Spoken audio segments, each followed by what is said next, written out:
Hello friends, आपल्या सर्वांची आवडती मालिका लग्नानंतर होईलच प्रेम या मालिकेच्या आजच्या शनिवार 10 जानेवारीच्या एपिसोडमध्ये खूपच भारी ट्विस्ट आला आहे. आपल्या फेवरेट जोड्या जीवा, नंदिनी आणि काव्या पार्थ यांचा खुल्लम खुल्ला रोमांस सुरू झाला आहे. जीवा हा नंदिनीला भेटायला चक्क बाल्कनीत चढून तिच्या रूममध्ये आला. नंदिनी त्याच्यावर खूप ओरडली, पण मग जीवाने तिला मनवलं आणि चक्क स्वतःबरोबर घरी परत यायला मनवलंय आणि नंदिनी तयारसुद्धा झाली आहे. मग या दोघांनी एकमेकांना घट्ट मिठी मारली आणि आपल्यामध्ये झालेले सगळे गैरसमज, सगळ्या जुन्या गोष्टी विसरायचं ठरवलंय. तर दुसरीकडे काव्याने सुद्धा हेच केलं. काव्या खूप सुंदर तयार झाली आणि मग त्याच वेळेस पार्थ आणि काव्याची धडक झाली. हे दोघेही एकमेकांच्या मिठीत होते, एकमेकांच्या डोळ्यात हरून गेले. रम्याने त्यांना वेगळं करण्याचा प्रयत्न केला, पण रम्या स्वतःच तोंडावर आपटली आणि तिचा प्लॅनही फ्लॉप झालाय. मग नंदिनी आणि जीवा या दोघांनी खरंच एकमेकांना माफ केलंय का? या दोघांचा रोमांस कसा होता हे जाणून घेण्यासाठी हा व्हिडिओ शेवटपर्यंत नक्की पहा. तर फ्रेंड्स, आजच्या एपिसोडच्या सुरुवातीलाच धनंजय जीवावर खूप चिडलेला असतो. तो नंदिनी आणि शारदाला म्हणतो, त्या जीवाने माझा अपमान केलाय, माझी निंदा नालस्ती केली आहे, त्याने चक्क मला सोशल मीडियावर लाईव्ह घेतलं, त्याची हिंमत तरी कशी झाली हे सगळं करण्याची. आणि मला हेच कळत नाहीये, ही कोणती प्रेम जिंकण्याची पद्धत आहे? जर त्याला नंदिनीला मनवायचं असेल, तिचं प्रेम जिंकायचं असेल तर दुसरे मार्ग असू शकतात ना. पण त्याने मला सोशल मीडियावर लाईव्ह केलं आणि रोज ते काय व्लॉग बनवतोय आणि माझ्या मुलीची बदनामी करतोय. ज्या मुलीला मनवायचंय, तिचं प्रेम जिंकायचंय, तिची सोशल मीडियावर बदनामी करणं हा कुठला न्याय आहे? तो हे खूप चुकीचं करतोय. नंदिनी काहीच बोलत नाही, पण शारदाला खूप राग येतो आणि ती धनंजयवर चिडून म्हणते, मग जीवा दुसरं काय करणार आहे? त्यांच्याकडे तुम्ही कोणता पर्याय बाकी ठेवलाय का?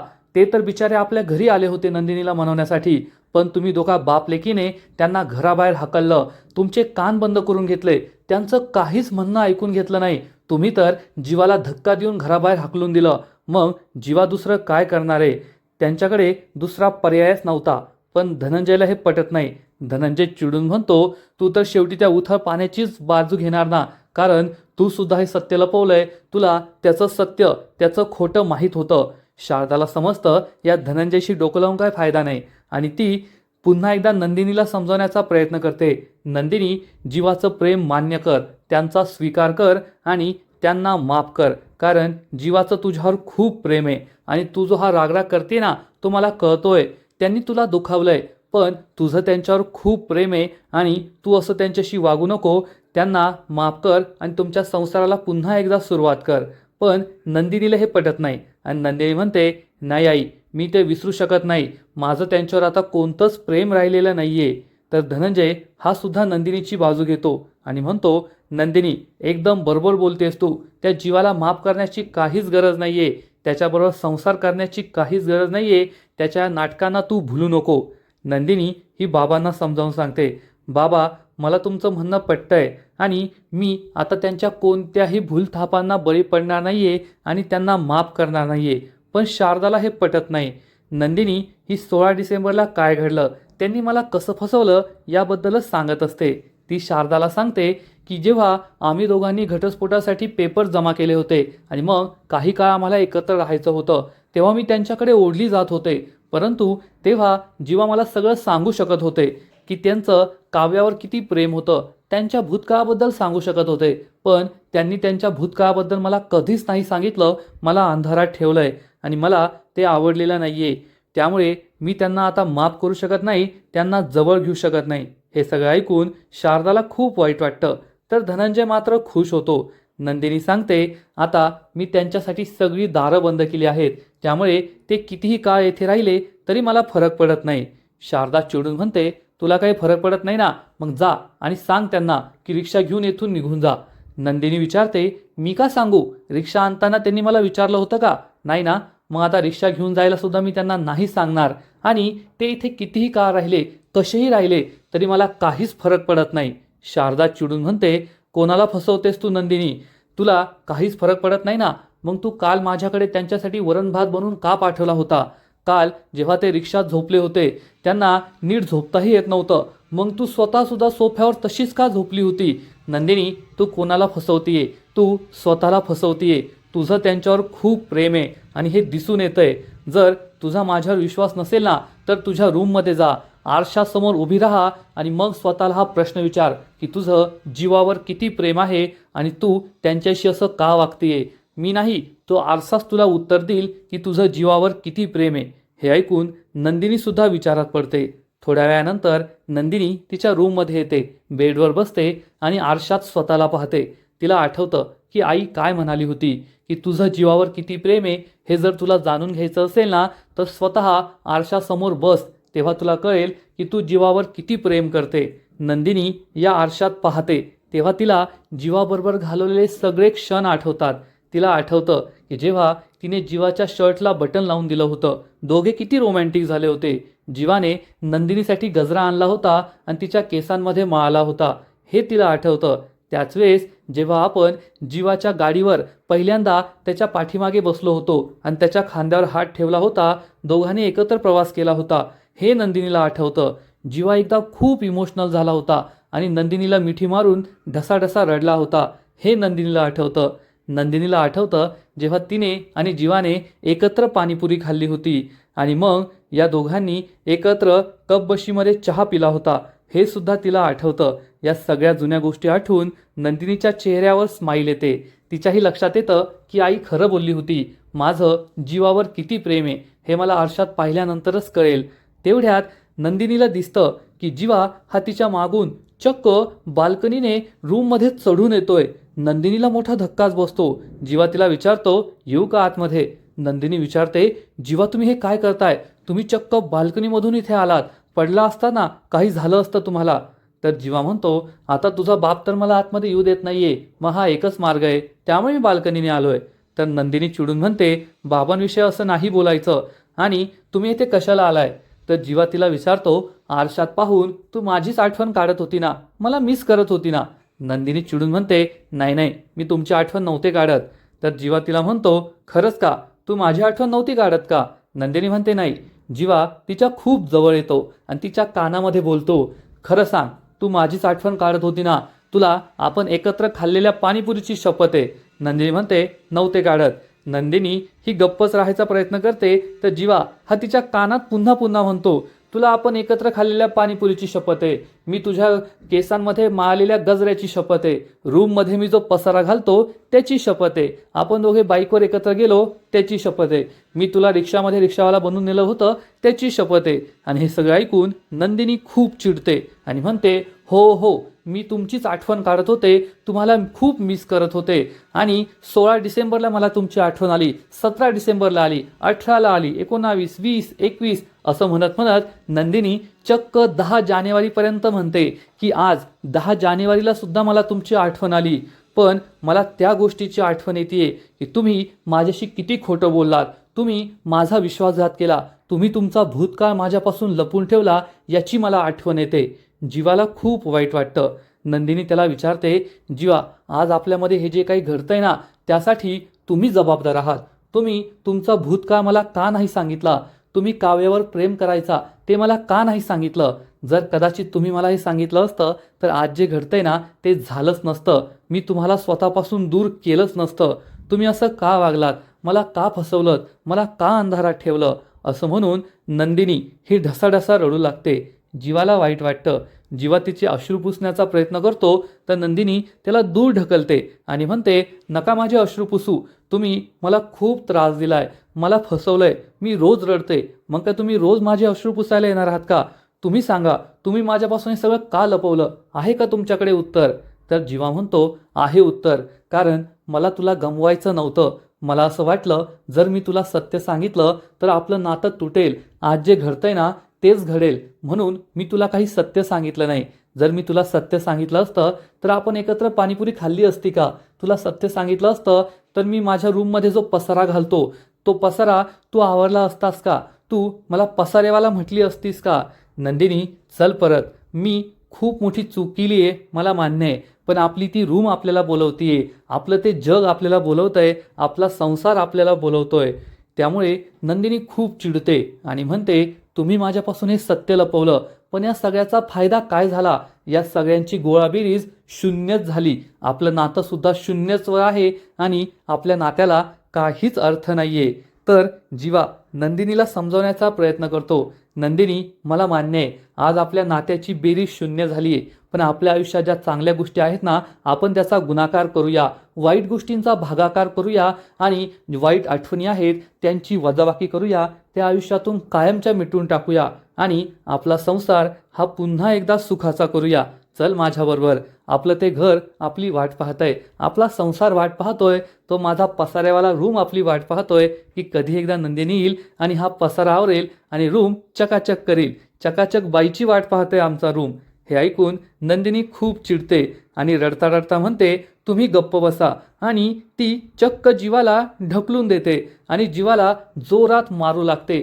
जीवा, मला खूप लागलंय असं नाटक करतो. नंदिनी घाबरते आणि विचारते, खरंच लागलंय का तुम्हाला? कोठे लागलंय?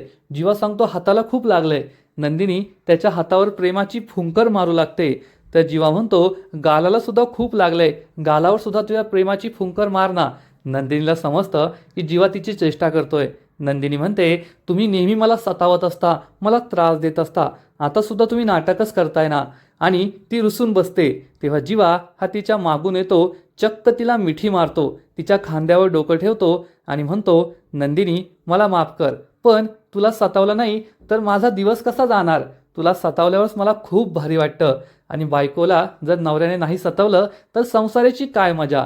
आणि या दोघांचा चक्क रोमांस सुरू होतो. जीवा नंदिनीच्या खूप जवळ आलेला असतो. फ्रेंड्स, आजपर्यंत लग्नानंतर होईलच प्रेम या मालिकेत इतका रोमॅन्टिक सीन आपण कधीच पाहिला नव्हता.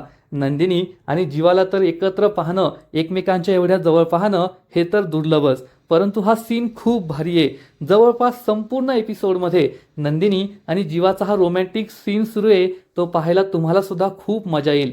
16 डिसेंबरमध्ये जे काही घडलं होतं त्यानंतर या मालिकेत खूप टेन्शन झालं, रडारड झाली, एकमेकांशी भांडणं झालं, तिरस्कार करणं, एकमेकांपासून वेगळं राहणं झालं. पण आजचा एपिसोड खरंच खूप भारी होता, ज्यामध्ये जीवा आणि नंदिनी या दोघांनी एकमेकांशी रोमांस केला, एकमेकांच्या खूप जवळ आले.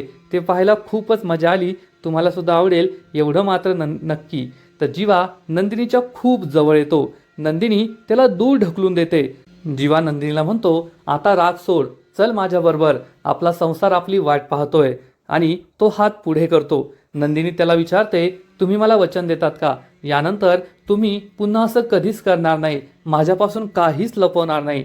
जीवा नंदिनीच्या हातात हात देतो आणि म्हणतो, वचन देतो, मी पुन्हा असं कधीच करणार नाही. नंदिनी आणि जीवा या दोघांचं भांडण मिटतं आणि जीवा हा चक्क नंदिनीच्या हातावर जीव नंदिनी प्रॉमिस असं लिहितो. नंदिनी आपल्या हाताकडे पाहते आणि विचारते, हे काय? जीवा सांगतो, स्पेशल प्रॉमिस आहे, जीवा नंदिनीचं प्रॉमिस. आणि नंदिनी ही त्याच्याकडे पाहून स्माईल करते आणि चक्क जीवाच्या सनसनीत मुस्काटात मारते. जीवाला जबर धक्काच बसतो. जीवा विचारतो, आता तर तुम्हाला माफ केले ना, मग माझ्या थोबाडीत का मारली? तर नंदिनी म्हणते, आत्तापर्यंत तुम्ही मला जो त्रास दिलाय ना, त्याची पावती दिली मी तुम्हाला, त्याची शिक्षा दिली, यानंतर पुन्हा मला त्रास नाही द्यायचा. आणि नंदिनी चक्क जीवाला घट्ट मिठी मारते. त्यामुळे जीवा खूप खुश होतो. जीवा आणि नंदिनी दोघांनाही आनंद झालेला असतो. पण त्याच वेळेस नंदिनीच्या डोळ्यासमोर 16 डिसेंबरला तिने जे पाहिलं होतं ते पुन्हा येतं की जीवा आणि काव्या एकमेकांच्या किती जवळ होते. आणि हे सगळं आठवून तिला पुन्हा सगळ्या कटू आठवणी आठवतात. ती डोळ्यांवर हात ठेवते आणि म्हणते, नाही जीवा, मी तुम्हाला नाही माफ करू शकत, कारण त्या दिवशी जे काही घडलं त्याबद्दल मी स्वतःलाच माफ नाही करू शकली आहे, मी ते सगळं नाही विसरू शकली आहे, मी तुम्हाला नाही माफ करू शकत. असं म्हणून ती डोळ्यांवरचा हात बाजूला करते. तर तिला मोठा धक्काच बसतो, कारण जीवा तिच्या आजूबाजूला नसतो. आणि हे जे काही घडलंय, आता जीवा तिच्या बाल्कनीमध्ये आला, रूममध्ये आला, तिने जीवाला एकमेकांना मनवलं, एकमेकांना मिठी मारली, नंदिनी त्याच्या थोबाडीत मारली, त्याला मिठी मारली. हे सगळं काही तिचा भास होता, तिचं स्वप्न होतं. नंदिनीला जबर धक्काच बसतो. ती बेडवर बसते आणि रडू लागते. हे सगळं आठवून तिला खूप वाईट वाटतं. तेवढ्यात धनंजय तेथे येतो आणि नंदिनीच्या डोक्यावर हात ठेवतो. धनंजय विचारतो, काय झालं? तुला त्या जीवाची आठवण येते का? नंदिनी सांगते, नाही बाबा. धनंजय म्हणतो, नंदिनी तू खोटं बोलण्याचा प्रयत्न करू नको, तुला खोटं बोलता येत नाही, त्या जीवाला खोटं बोलता येतं, त्यामुळे तू लगेचच पकडली जाते. तू नेहमी खरं बोलते ना, त्यामुळे खरं बोलत जा. नंदिनी विचारते, बाबा तुम्ही आज ऑफिसला नाही जाणार का? तर धनंजय सांगतो, नाही, आजपासून मी घरूनच काम करणार आहे. नंदिनी त्याला विचारते, तुम्ही आज योगा केला का? धनंजय सांगतो, नाही, नाही केला, मला योगा नाही करायचा. तर नंदिनी त्याला समजावून सांगते, बाबा तुम्ही 16 डिसेंबरच्या आधी रोज योगा करायचा, पण 16 डिसेंबरला जे काही घडलं त्यामुळे माझं आयुष्यसुद्धा हललंय आणि तुमचं रुटीनसुद्धा हललंय. त्यामुळे आजपासून तुम्ही पुन्हा योगाला सुरुवात करा. त्यामुळे तुमचं मन शांत होईल आणि सगळ्या गोष्टी ठीक होतील. धनंजय म्हणतो, ठीक आहे, आजपासून मी योगा आणि मेडिटेशन करत जाईल. पण तू मला एक खरी गोष्ट सांग, तुझं त्या जीवावर प्रेम आहे का? नंदिनीला मोठा धक्काच बसतो. नंदिनी ही बाबांशी खोटं बोलू शकत नाही. त्यामुळे विषय बदलते आणि म्हणते, बाबा तुम्ही मला हे नका विचारू, जा तुम्ही योगा करा. बाबांना समजतं की नंदिनीला आता काहीच बोलायचं नाहीये. ते म्हणतात, ठीक आहे, मी जातो, आणि बाबा तिथून निघून जातात. नंदिनी विचार करते, बाबांनी पुन्हा हा प्रश्न विचारला तर त्याचं उत्तर काय द्यायचं?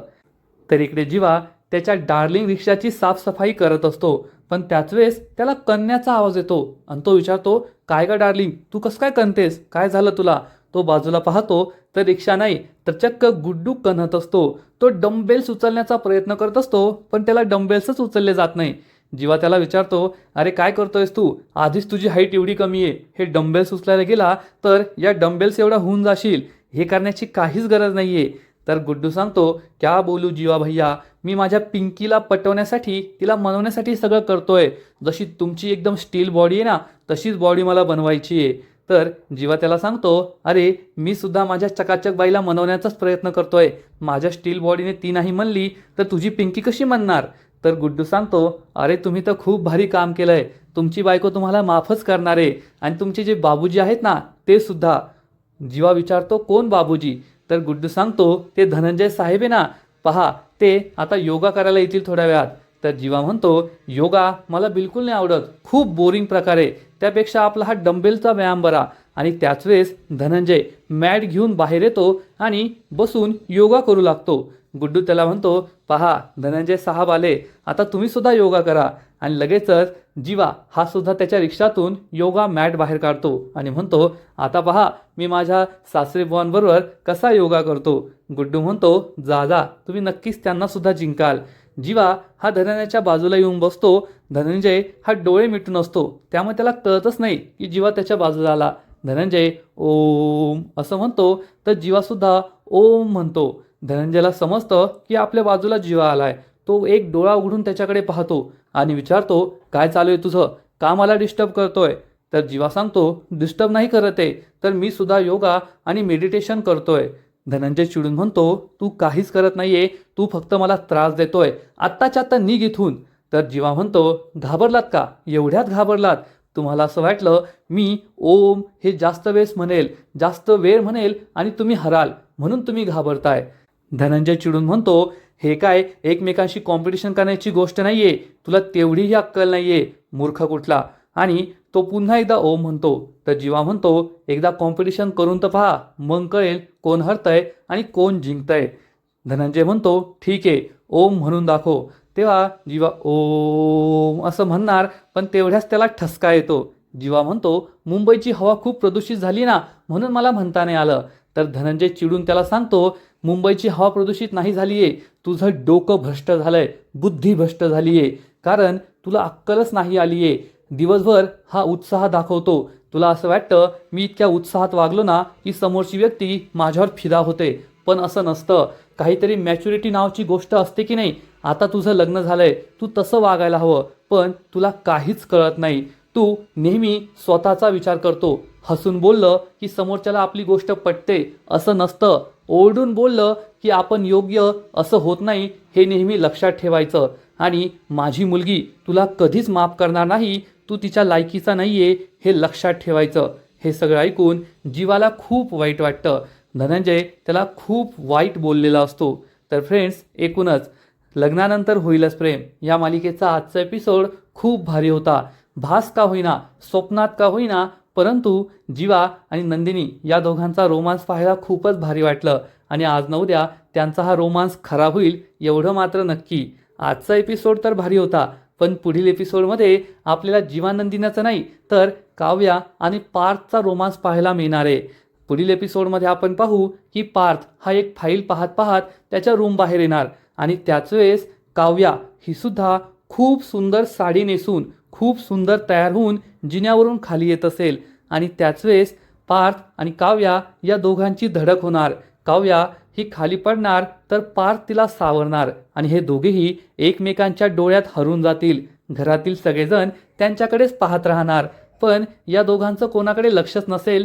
ते फक्त एकमेकांच्या डोळ्यात हरवून गेलेले असतील. काव्या आणि पार्थ एकत्र खूप सुंदर दिसत असतील, पण रम्याला हे सहन होणार नाही. रम्या रागारागाने त्यांच्याकडे जाण्याचा प्रयत्न करेल, पण एका कागदावरून तिचा पाय सटकणार आणि ती खाली पडणार आणि वाचवा, हेल हेल असं जोरात ओरडणार. पण पार्थ काही तिला वाचवायला येणार नाही आणि काव्या तिची मदत करेल, तिला हात देईल आणि म्हणेल, यानंतर जर तू कधी खाली पडली ना तर मला बोलव, कारण मी तुला चांगलीच पुरून उरेल. आणि हे ऐकून रम्याला खूप राग येईल. तर फ्रेंड्स, आज आपण जीवा आणि नंदिनी त्याचबरोबर पार्थ आणि काव्याचा रोमांस पाहिलाय. हा रोमांस पाहायला तुम्हालाही भारी वाटलं ना? नक्कीच कमेंट करून सांगा.